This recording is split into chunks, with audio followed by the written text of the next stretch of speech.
ॐ विश्वानि देव सवितर्दुरितानि परासुव यद्भद्रं तन्न आसुव। मित्रों, द्वितीय वर्ष की इस संधि की कक्षा में आपका पुनः स्वागत है। कल तक अपन ने विसर्ग संधि में विप्रतिषेधे परम कार्यम सूत्र पढ़ लिया था।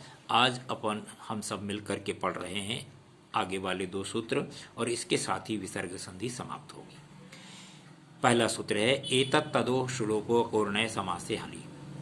एतत् तदो, इस पूरा जो सूत्र है इसकी संख्या है छठे अध्याय के पहले पाद का 132वां सूत्र है। अलग अलग करेंगे तो एतत् तदोः ये षष्ठी का द्विवचन है, सुलोपः प्रथमा का एक वचन है, अकोह षष्ठी का द्विवचन है, अनय समासे सप्तमी का एक वचन है, हली सप्तमी का एक वचन है। अको का अर्थ है का से रहित, माने उस शब्द में का जुड़ा हुआ न हो, एतत् का तद का ऐसा न हो। तो सूत्र का अर्थ बनेगा ककार रहित। एतत् और तत् शब्द के सु का लोप होता है हल प्रत्यय परे होने पर, यदि वो समास में न हो तो, माने नए समास में नहीं है, नए समास से बाहर है एतत् तत् शब्द और उसके अंदर का नहीं है, तो उसके बाद यदि हल प्रत्याहार का कोई भी अक्षर परे है तो सु विभक्ति का लोप हो जाएगा। उदाहरण दिया है इन्होंने, एष विष्णु स शंभु। एष विष्णु, एस शब्द के बाद ए शब्द एतत् शब्द से बनता है। एतत् के प्रथमा का एक वचन है पुल्लिंग में एषः, तो एषा पर जो विसर्ग है वो सु का है। तो ये कह रहा है कि एतत् के बाद जो सु आया और उसके बाद चूंकि विष्णु है आगे तो हल है, इस सु का विसर्ग बनेगा, रू बनेगा, जो कुछ भी बनेगा उससे पहले ये कहता है कि ऐसी स्थिति में उस सु का लोप हो जाता है यदि उससे आगे हल प्रत्याहार का कोई अक्षर हो तो। ठीक इसी तरह से स शंभु, स तत्शब्द का है, उसमें भी सु का जो सा बचा हुआ है सु है सीधा ही, उसका शंभु आगे हल प्रत्याहार में है, उसका लोप हो गया। तो ये केवल तब जो है एतद और तत् शब्द के लिए है। एतत् तत् शब्द के प्रथमा के एक वचन में आने वाला जो सु है, आगे अगर कोई भी अक्षर हल प्रत्याहार का है तो उसका लोप हो जाता है। और इससे अगला सूत्र है सोचि लोपे चेतपात पूर्णे। ये छठे अध्याय के पहले पाद का 134वां सूत्र है। इसको अलग करेंगे, सह प्रथमा का एक वचन, अचि सप्तमी का एक वचन, लोपे सप्तमी का एक वचन, चेत अव्ययपद पाद पूर्णम प्रथमा का एक वचन। छंद शास्त्र में, अपने कोर्स में है छंद शास्त्र, जब उसको पढ़ेंगे तो देखेंगे, है ना। छंद शास्त्र में चरण की, माने एक श्लोक में 4 चरण होते हैं, उस चरण को पाद कहते हैं। पाद में निश्चित संख्या होती है अक्षरों की, किसी में 8 है, किसी में 11 है, किसी में 13 है, जो भी है वो।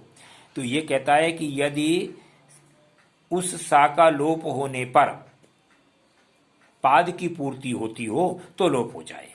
अब सूत्र का अर्थ देखो, स्पष्ट ही कहता है अच परित्यय परे होने पर सु का, अर्थात प्रथमा का जो एक वचन सु है उसका लोप होता है यदि लोपे लोप होने पर पाद पूर्णम पाद की पूर्ति होती हो तो। अब इसका उदाहरण इन्होंने दिया है,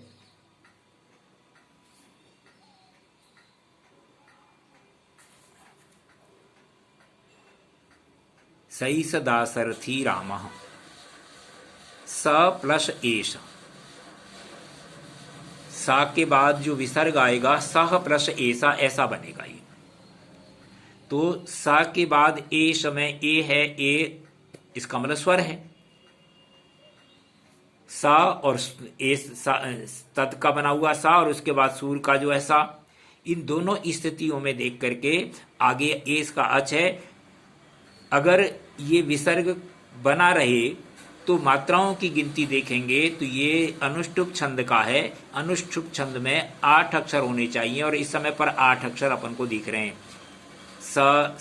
सई स 2, दासरथी 4 और रामा 2, 6। अगर अलग अलग हो जाएगा तो स ऐसा एक अक्षर बढ़ जाएगा। तो ये कहता है कि यदि उस सा का लोप होता है और लोप होने के कारण से पाद की पूर्ति होती है, तो अच परे होने पर सु का लोप हो जाता है। उस सु का लोप हो गया, लोप होने के कारण से सा और एश, सा का जो आ है और एश का ये दोनों मिलकर के वृद्धि संधि हो गई, सही से बन गया, तो एक अक्षर कट गया। इस तरह से ये पूरा हो गया। तो इसका उदाहरण सही स दाशरथी राम, सही स राजा युधिष्ठिर, सही स भीमो महात्याग, सही स भीमो सही स कर्ण महात्यागी, सही स भीमो महाबली। ये 4 उदाहरण हैं। तो ये यहाँ अपनी जो संधि है, विसर्ग संधि समाप्त हो गई। इससे पहले अपन जो है व्यंजन संधि पढ़ चुके थे। अगले सप्ताह, अगले दिन जो भी है, जो पुस्तक होगी उसे पढ़ेंगे। तो मैं सोचता हूँ कि आगे अपन छंद शास्त्र को पहले पढ़ लें, फिर जो है अभिज्ञान शाकुंतल जो है वो या दूसरी पुस्तकें उनको पढ़ेंगे। तो पुस्तक आप ले लीजिए, ध्यान रखिए। ठीक है, आज का पाठ यहीं रहने देते हैं। धन्यवाद।